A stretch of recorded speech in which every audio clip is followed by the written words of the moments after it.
اسی طرح ایک اور حدیث آئی ہے جس میں سرکار دو عالم صلی اللہ علیہ وسلم نے یوم عرفہ کی فضیلت، یوم عرفہ میں روزے رکھنے کی فضیلت اور اس دن روزے رکھنے کی اہمیت کا ذکر کیا ہے۔ اس حدیث کو امام ترمذی نے روایت کیا ہے اور اسی طرح امام مسلم نے بھی روایت کیا ہے، امام احمد نے بھی روایت کیا ہے۔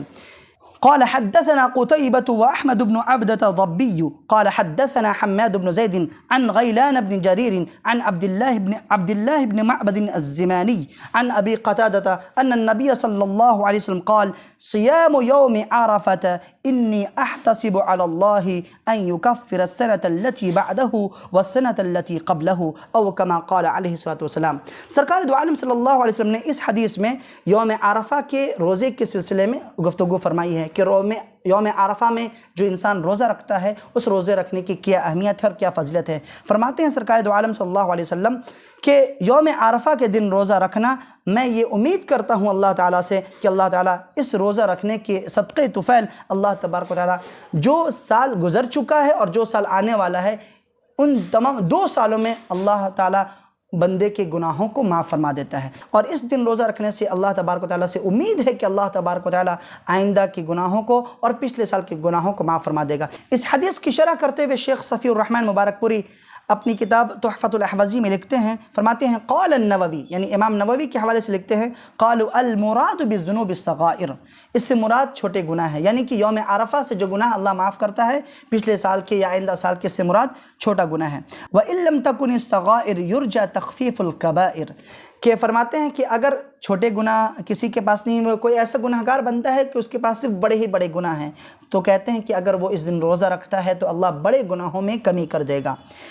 بڑے گناہوں میں کمی کر دے گا یعنی کہ اللہ تبارک و تعالیٰ اس کے عذاب میں کمی کر دے گا۔ فَإِن لَمْ تَكُنْ رُفِعَتِ الدَّرَجَاتِ، اور اگر کوئی اللہ کا ایسا نیک بندہ ہے جو گناہوں سے پاک ہے، اس کے پاس اس کے اعمال نامہ میں نہ گناہ صغیرہ ہیں نہ گناہ کبیرہ ہیں، تو امام نووی فرماتے ہیں کہ اس روزے کے صدقے طفیل اس کے درجات بلند ہو جاتے ہیں۔ اس کے بعد ایک سوال کیا گیا فَإِن قِيلَ كَيْفَ يَكُونَ أَن يُكَفِّرَ السَّنَةَ الَّتِي بَعْدَهُ مَعَ أَنَّهُ لَيْسَ لِلرَّجُلِ ذَنبٌ فِي تِلْكَ السَّنَةِ، مطلب یہ ہے کہ وہ شخص جس نے ابھی گناہ کیا ہی نہیں ہے، ابھی وہ آئندہ سال میں داخل ہوا ہی نہیں ہے، تو اس کے گناہ کیسے معاف ہو جائیں گے؟ اس کا جواب دیتے ہوئے کہتے ہیں معناه أن يحفظه الله تعالی من الذنوب فيها، اس کا مطلب یہ ہوا کہ اللہ تعالیٰ آئندہ سال اس کو گناہ صغیرہ سے محفوظ رکھے گا۔ تو یہ چند احادیث تھی جس میں سرکار دو عالم صلی اللہ علیہ وسلم نے اس یوم عرفہ کے دن کی 9 ذی الحجہ کی عظمت کا ذکر کیا ہے،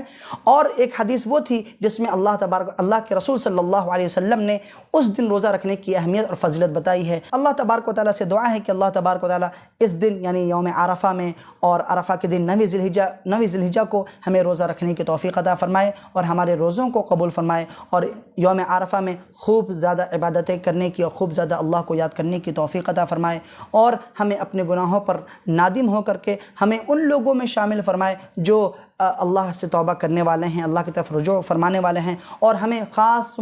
الخاص ان لوگوں میں شامل فرمائے جنہیں اللہ تبارک و تعالیٰ جہنم سے آزاد کر دیتا ہے۔ اللہ تعالیٰ سے دعا ہے کہ اللہ تبارک و تعالیٰ اپنے حبیب کے صدقے ہمارے گناہوں کو معاف فرمائے، آمین آمین بجاہ سید المرسلین، وآخر دعوانا ان الحمد للہ رب العالمین، والصلاۃ والسلام علی سید المرسلین۔